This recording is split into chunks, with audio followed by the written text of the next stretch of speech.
اگر کسی کے والد نے اس کے حرام کمائی سے پراپرٹی بنا لی، اگر مطلب جی گھر جی ہو یا پھر زمین ہو، تو اگر وہ تو ابھی کیا کرے گا اس کا، اگر اس کے اولاد یا پھر وراثت میں کیا ہوگا؟ وراثت میں وہ مال منتقل ہو جائے گا ورثہ کو۔ دیکھیے حرام پراپرٹی کی دو قسمیں ہو سکتی ہیں۔ ایک وہ حرام پراپرٹی ہے، مان لیجئے کسی کے والد نے کسی کی زمین ہڑپ لی، بیٹے کو پتا ہے کہ میرے والد نے فلاں آدمی کی زمین ہڑپ لی ہے، ظلم کر کے لے لیا ہے۔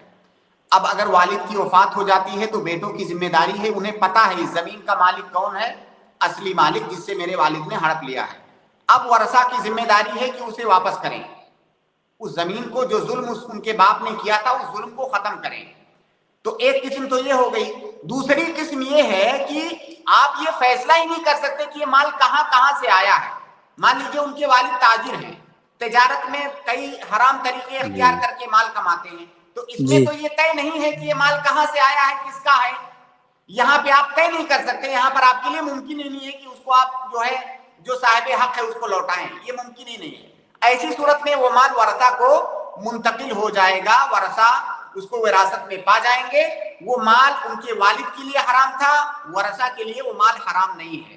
اور آخری بات یہ کہ اگر ورثہ یہ چاہتے ہیں، ان کے اندر ورع ہے، زہد ہے، اور چاہتے ہیں کہ نہیں جو حرام طریقے سے میرے والد نے کمایا تھا ہم اس کو نہیں لیں گے، اگر وہ چاہیں تو اس مال کو صدقہ کر سکتے ہیں، لیکن اصل حکم یہ ہے کہ وہ چاہیں تو اس کے وارث بن سکتے ہیں۔